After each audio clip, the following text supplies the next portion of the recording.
आज फिर मैंने वो ख्वाब देखा जो मैं बचपन से देखता आया था। ये ख्वाब गो कि अब की बार बहुत सालों बाद मुझे दिखाई दिया था, मगर ये ख्वाब बचपन में तो तकरीबन रोजाना ही मुझे दिखाई देता था। मैं क्या देखता हूं कि मैं दीवाना वार भागा जा रहा हूं और कुछ बलाएं मेरे पीछे भाग रही हैं। मैं भागता हूं और भागता ही चला जाता हूं, मगर उन बलाओं से पीछा नहीं छुड़ा सकता। वो बलाएं मुझ तक पहुंच जाती हैं। मुझे अपनी मौत का यकीन हो जाता है, मगर वो बलाएं मुझे धक्का देती हैं और मैं एक गहरी खाई में गिर जाता हूं। मैं गिरता रहता हूं और उस खाई का इख्तिताम नहीं होता। मैं जोर जोर से चीखता हूं और नीचे गिरता रहता हूं, एक ऐसी खाई में जिसमें अंधेरा है, धुआं है। मेरा सर चकराता और मैं जोर से चीख मारकर उठ बैठता। आज फिर वही ख्वाब मुझे दिखाई दिया। कल ही मेरी 25वीं सालगिरह थी। बचपन से ही मेरी जिंदगी कुछ अजीब सी थी। मैं अकेला था, मेरा कोई बहन भाई न था। मेरे कोई चाचा या फूफी न थे, न मेरे दादा के बहन भाई थे और न उनके वालिद साहब के कोई बहन भाई थे। मेरी वालदा भी अपने वालिदैन की इकलौती बेटी थीं। वो बचपन ही में यतीम हो गई थीं। उनकी परवरिश उनके मामू के यहाँ हुई थी। मैं अक्सर इस बात पर हैरत का इजहार करता कि हमारी पिछली 5 नस्लों में सिर्फ एक मर्द ही होता है, मगर मेरी वालदा मुझे कोई तसल्ली बख्श जवाब न देती थी। बस ये कह देती थीं कि ये सब अल्लाह की तकदीर है जो उसने हमारे लिए लिख रखी है। जब से मुझे याद है मेरी वालदा मुझसे बहुत प्यार करती थीं, मगर उनके प्यार में मैंने हमेशा एक उदासी की झलक देखी थी। वो मुझे प्यार करती थीं तो उनकी आंखें आंसू से भरी होती थीं। मैं ये सब ना समझ पाता, मगर मुझे कुछ अजीब जरूर महसूस होता। मेरी वालदा बचपन से ही मेरी दीनी तालीम के बारे में बहुत फिक्रमंद रहती थीं। उन्होंने बचपन ही से मुझे नमाज का पाबंद बना दिया था। मुझे कुरान की बहुत सी सूरतें हिफ्ज थीं। मैं बुजुर्गों की सोबत में ही ज्यादा वक्त गुजारता था। इसकी एक वजह यह भी थी कि गांव में मेरा कोई दोस्त न था। सब मुझसे कतराते थे। कोई भी मेरे साथ वक्त गुजारना नहीं चाहता था। मुझे मालूम था कि मेरे हम उम्र लड़कों को उनके वालिदैन मुझसे ज्यादा मिलने नहीं देते थे। एक और बात मैंने बड़ी शिद्दत से महसूस की कि मेरी वालदा मेरी जिंदगी को मुश्किलात में डालने से जरा भी चूकती न थी। मैं इकलौता था, मगर मेरी वालदा ने कभी भी मुझे घर में बांधकर नहीं रखा था। मैं स्कूल कॉलेज के हर तफरीही दौरे पर गया, जबकि मेरा एक और दोस्त जो कि मेरी तरह इकलौता था, उसे कभी भी ऐसे दौरों पर जाने की इजाजत न मिलती थी। मेरी जिंदगी के राजों में से एक ये भी था कि गांव में मेरे किसी बुजुर्ग की कब्र ना थी। ईद पर जब सब अपने बड़ों की कब्रों पर जाकर फातिहा ख्वानी करते, तो मैं अपनी वालदा के पास दौड़ा जाता और उनसे पूछता कि मेरे वालिद की कब्र कहाँ है। तो वो मुझे कहती कि उनका इंतकाल कराची में हुआ था, तो उनकी कब्र वहीं है। जब मैं अपने दादा की कब्र के बारे में दरियाफ्त करता, तो वो कह देती कि वो मलाया में फौत हुए थे और वहीं दफन हैं, और मैं खामोश हो जाता। मैं एक अच्छी जिंदगी गुजार रहा था, मगर अपने करीबी रिश्तेदार और कज़न न होने का मुझे कभी कभी बहुत दुख होता था। और मैं फिर वालदा साहिबा से पूछता कि हमारे इस गांव में रिश्तेदार क्यों नहीं हैं, तो वो हमेशा इस बात को टाल देती थी। मैंने एक और बात महसूस की कि इस गांव के बड़े बूढ़े भी जब मुझे मिलते थे तो बहुत प्यार करते, मगर उनकी आंखों भी वैसी ही उदासी छलकती नजर आती जैसी उदासी मैं आज तक अपनी वालिदा की आंखों में देखता आया हूं। कोई भी बुजुर्ग मुझे मिलता तो वो मुझे लंबी जिंदगी की दुआ जरूर देता। मैं अक्सर हैरान होता कि सब मुझे लंबी जिंदगी की दुआ ही क्यों देते हैं। उस रात जब मैंने ख्वाब देखा तो सुबह मैंने महसूस किया कि नाश्ता करते वक्त मेरी वालिदा बहुत खामोश थीं और सर झुकाई बैठी थीं। मेरी किसी भी बात का जवाब वो सिर्फ हाँ या ना से देती थीं और फिर खामोशी इख्तियार कर लेती थीं। मुझे उनका ये रवैया बहुत अजीब लगा। आखिरकार मैंने उनसे पूछ ही लिया कि अम्मी जान क्या बात है, आज आप इतनी खामोश क्यों हैं? क्या मुझसे कोई गलती हो गई है? वालिदा ने जब सर उठाकर मुझे देखा तो मैंने देखा कि उनकी आंखें सूजी हुई हैं और सुर्ख हो रही हैं। साफ लगता था कि वो सारी रात जागती और रोती रही हैं। मैं परेशान हो गया। मैंने उनसे पूछा कि अम्मी जान मुझे बताएं, क्या बात है, आप क्यों रोई हैं? उन्होंने सिर्फ इतना कहा कि नाश्ता करो फिर बात करेंगे, मगर उन्होंने कोई और बात न की। मैं भी खामोश हो गया। उस दिन के बाद हालात पहले से ना रहे। अब वालिदा साहिबा मुझे घर से बाहर जाने की इजाजत ना देती थीं। وہ ہر وقت مجھے اپنی آنکھوں کے سامنے دیکھنا چاہتی تھیں۔ وہ بس خاموشی سے مجھے دیکھے جاتی تھیں اور منہ سے کچھ نہ بولتی تھیں۔ مجھے ان کا یہ رویہ بہت الجھا دیتا تھا، مگر میرے لاکھ پوچھنے کے باوجود انہوں نے مجھے کچھ نہ بتایا۔ میں الجھ گیا تھا، مگر میں اپنی والدہ کو ناراض نہ کر سکتا تھا، اس لیے میں نے کبھی بھی اصرار نہیں کیا اس راز کو جاننے کے لیے۔ اب میں نے محسوس کیا کہ میں اکیلا نہیں ہوتا، ہر وقت کوئی اندیکھی طاقت میرے ساتھ ہوتی ہے۔ میں جب رات میں کھانا کھانے کے بعد اپنے گھر کے صحن میں ٹہلنے جاتا تو مجھے اپنے پیچھے کسی کے قدموں کی چاپ صاف سنائی دیتی تھی، اور جب میں مڑ کر دیکھتا تو کوئی بھی موجود نہ ہوتا۔ مجھے اب اپنے کمرے میں بھی کسی وجود کی موجودگی کا احساس شدت سے ہونے لگا تھا۔ مجھے یہ بھی احساس ہو گیا تھا کہ یہ طاقت مجھے نقصان پہنچانا چاہتی ہے، مگر اس کا مجھ پر بس نہیں چل رہا تھا۔ میں ہر وقت قرآن کی تلاوت کرتا رہتا تھا اور اللہ کے اسماء کا ذکر کرتا رہتا تھا، اسی وجہ سے میں محفوظ تھا۔ وقت گزرتا گیا اور میں نے اس نادیدہ طاقت کے ساتھ زندہ رہنا سیکھ لیا تھا۔ میں رات کو آیت الکرسی اور معوذتین پڑھ کر اپنے گرد حصار باندھ لیتا اور اللہ پر بھروسہ کر کے سو جاتا۔ مجھے وہی خواب اکثر دکھائی دیتا، مگر اب میں زیادہ نہ گھبراتا۔ ایک دن ایک انوکھی بات واقع ہوئی۔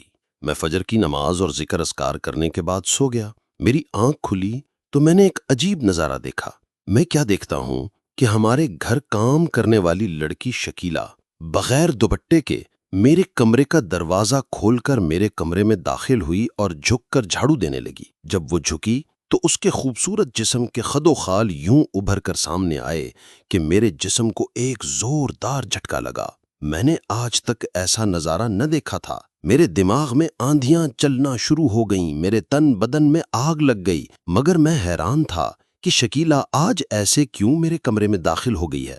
معمول تو یہ تھا کہ والدہ صاحبہ مجھے اٹھا کر نیچے بھیج دیتی تھیں اور اپنی نگرانی میں میری کمرے کی صفائی کرواتی تھیں، اور میں نے آج تک شکیلہ کو کبھی بھی دوپٹے کے بغیر نہ دیکھا تھا، اور وہ دوپٹہ بھی ایسے اوڑھتی تھی کہ اس کا جسم مکمل ڈھکا ہوتا تھا۔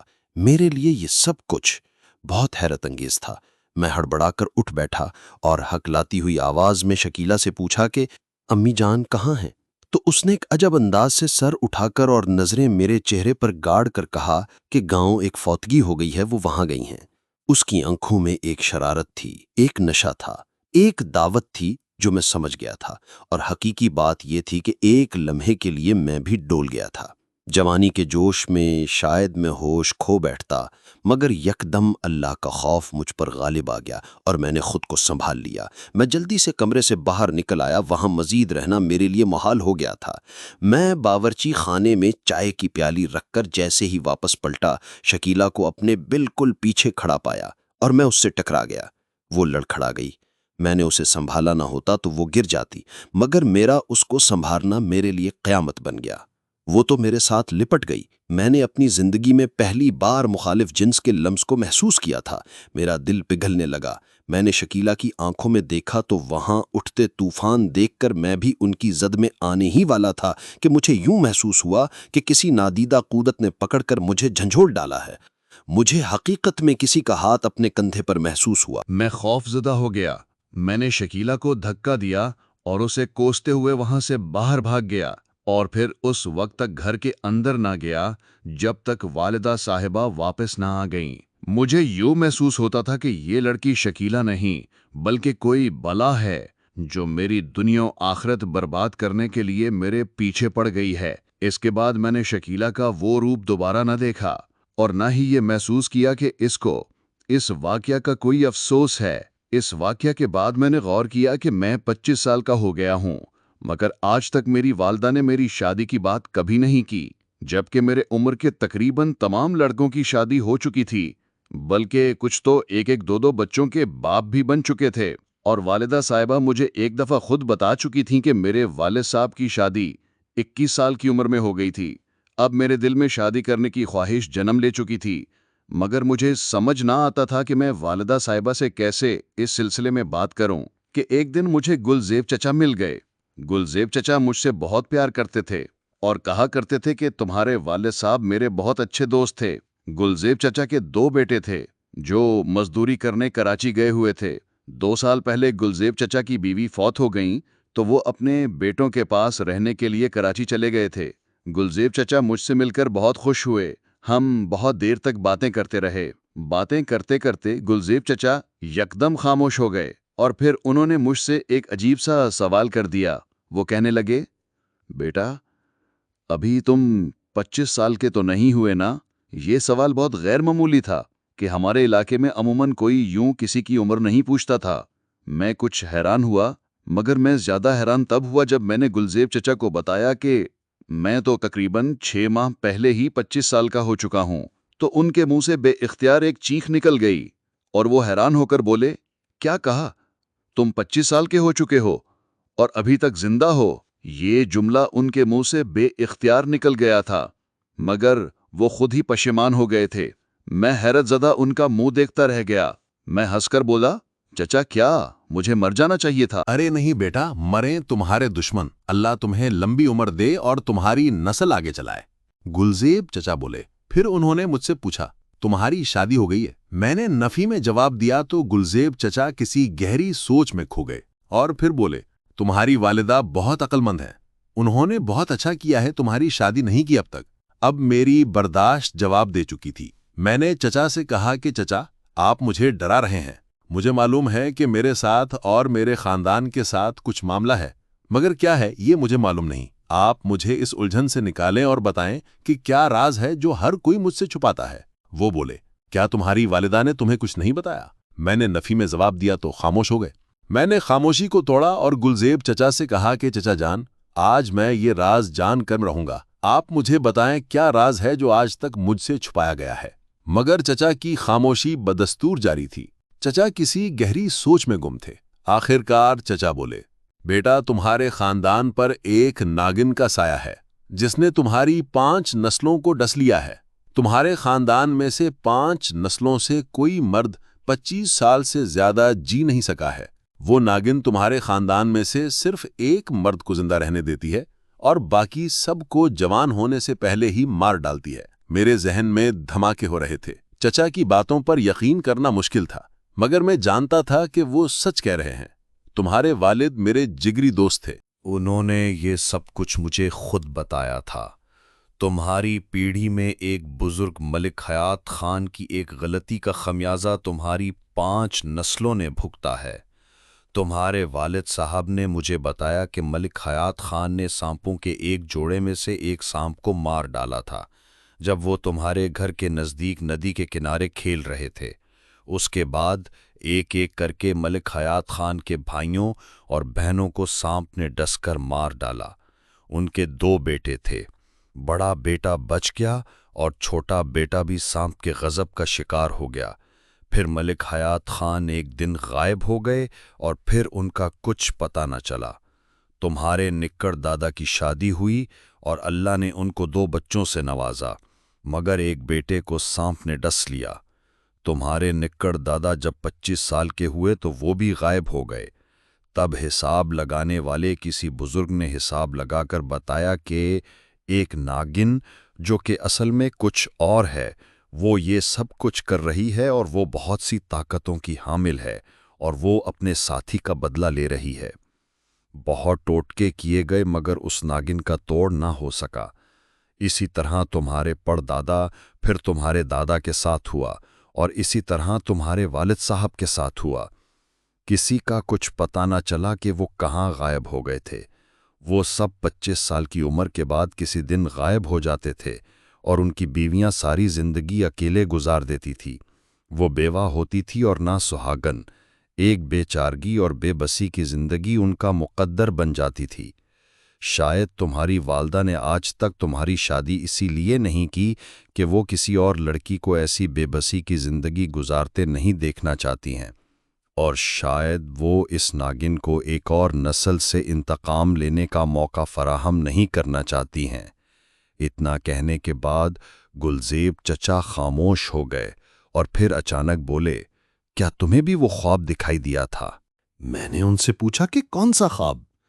तो वो बोले, जिसमें कुछ बलाएं तुम्हें बुलंदी से धक्का देती हैं और तुम खाई में गिरते जाते हो। میں حیران ہو کر گلزیب چچا کی شکل دیکھ رہا تھا۔ آپ اس خواب کے بارے میں کیسے جانتے ہیں؟ میں اس خواب کے بارے میں اس لیے جانتا ہوں کہ تمہارے والد کی گمشدگی سے پہلے ان سے میری آخری ملاقات میں انہوں نے مجھے بتا دیا تھا کہ اب ان کے دن تھوڑے رہ گئے ہیں، کیونکہ انہوں نے بھی وہی خواب دیکھ لیا تھا جو ان کے والد صاحب نے دیکھا تھا، اور پھر وہ غائب ہو گئے تھے۔ اور پھر تمہارے والد صاحب واقعی کچھ دنوں بعد غائب ہو گئے تھے۔ سارے گاؤں والوں کو یہ بات معلوم ہے سوائے تمہارے۔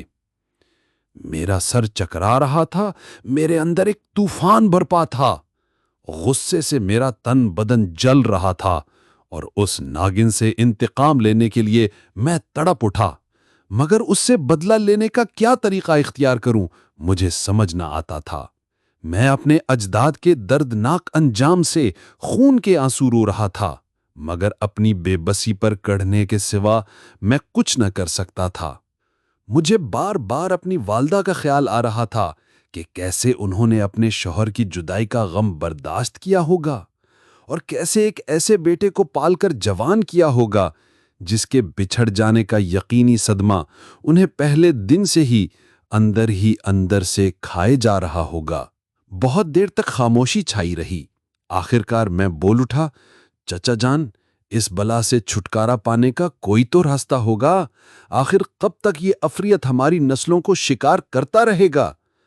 گلزیب چچا کچھ سوچ کر بولے، کل تم صبح سویرے میرے پاس آ جانا، ہم ایک بزرگ کے پاس جائیں گے۔ سنا ہے کہ وہ بہت نیک انسان ہیں اور ان کے پاس روحانی طاقت ہے۔ جنات اور عملیات کے مارے لوگ ان کے پاس اپنے مسائل لے کر جاتے ہیں اور اللہ کے کرم سے اپنے مسائل کا حل پا لیتے ہیں۔ اگلے دن میں ناشتہ کرنے کے بعد گلزیب چچا کے گھر پہنچ گیا اور ہم ایک دور کے پہاڑی گاؤں کی جانب روانہ ہو گئے۔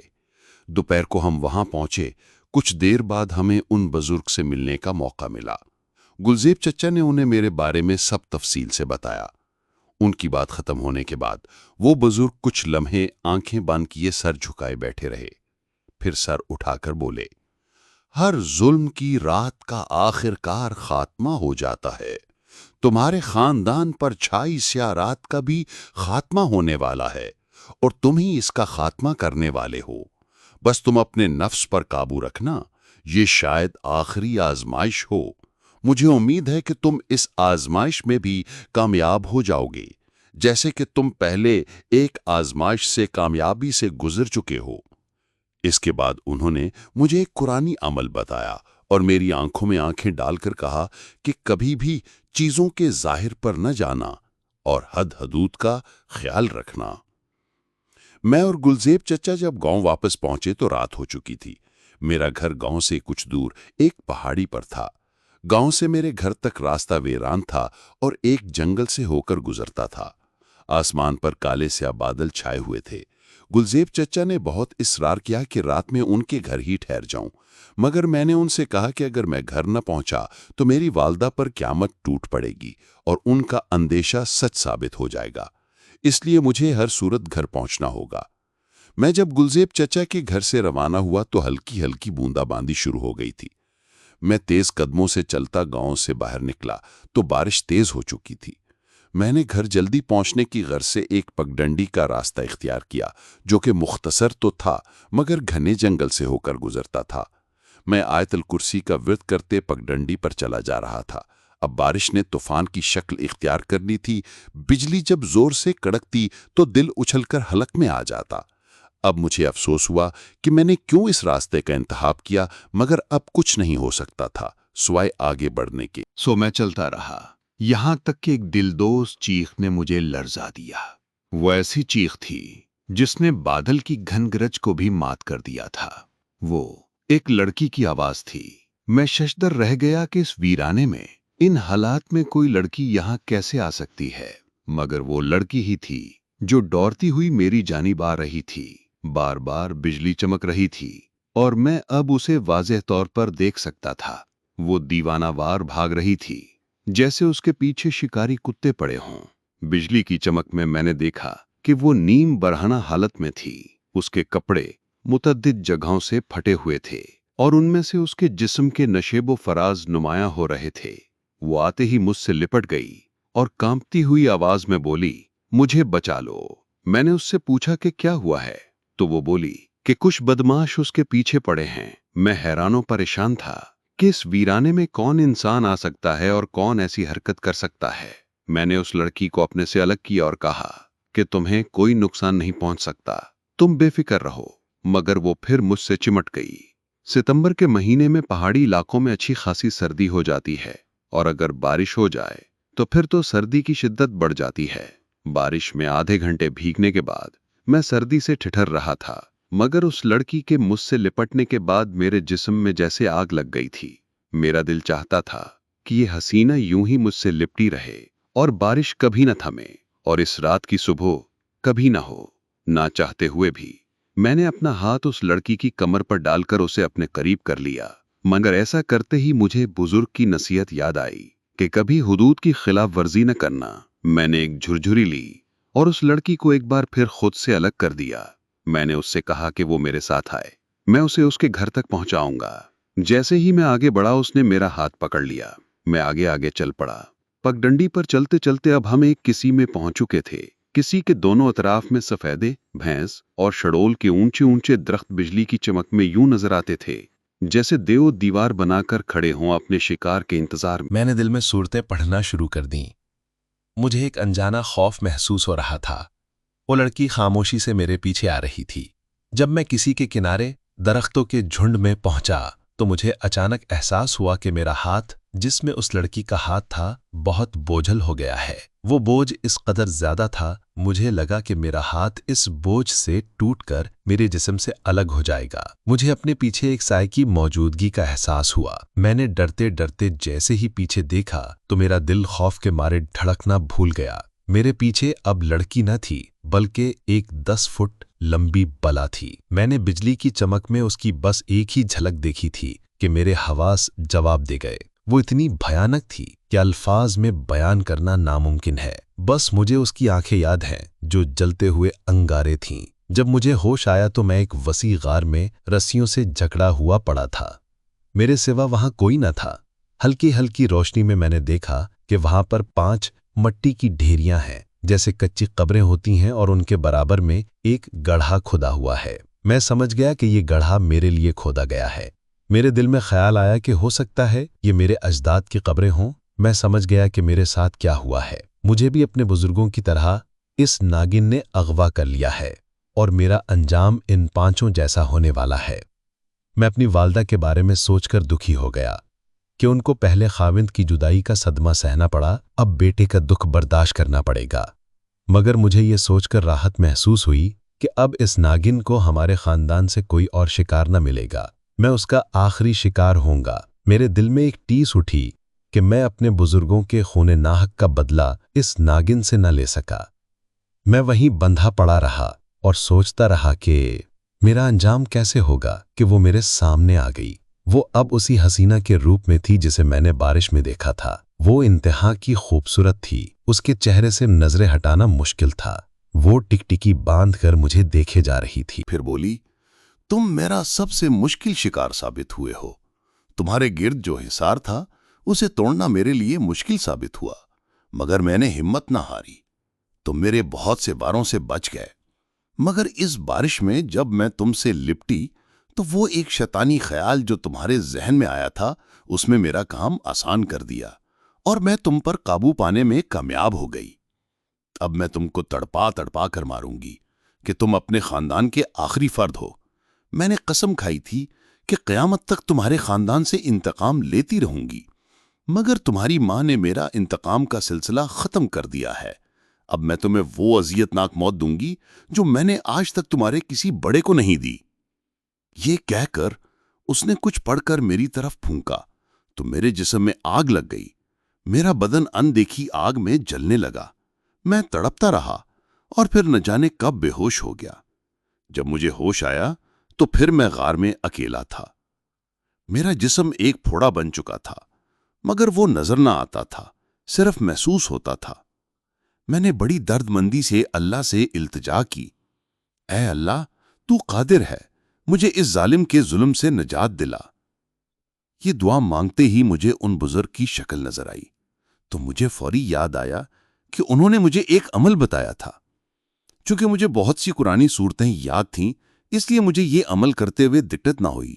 میں نے رقت کے ساتھ آیات کا ورد کرنا شروع کر دیا۔ میں مسلسل ذکر کر رہا تھا۔ پھر مجھے یوں محسوس ہوا کہ کوئی اور بھی میرے ساتھ یہ ذکر کر رہا ہے۔ پھر یہ آوازیں بڑھتی گئیں۔ مجھے یوں لگا کہ جیسے سینکڑوں آوازیں میری آواز کے ساتھ شامل ہو گئی ہیں۔ جانے کب وہ پھر نمودار ہو گئی میرے سامنے، مگر اس بار وہ پہلے جیسے نہ تھی۔ وہ سخت پریشان تھی۔ وہ آتے ہی مجھ پر برس پڑی اور چینخ کر بولی، بند کرو یہ پڑھائی، بند کرو ورنہ میں تمہیں جلا کر کوئلہ کر دوں گی۔ میں جان گیا تھا کہ اگر یہ مجھے جلا سکتی تو اب تک جلا چکی ہوتی۔ میں نے اور زور و شور سے پڑھنا شروع کر دیا۔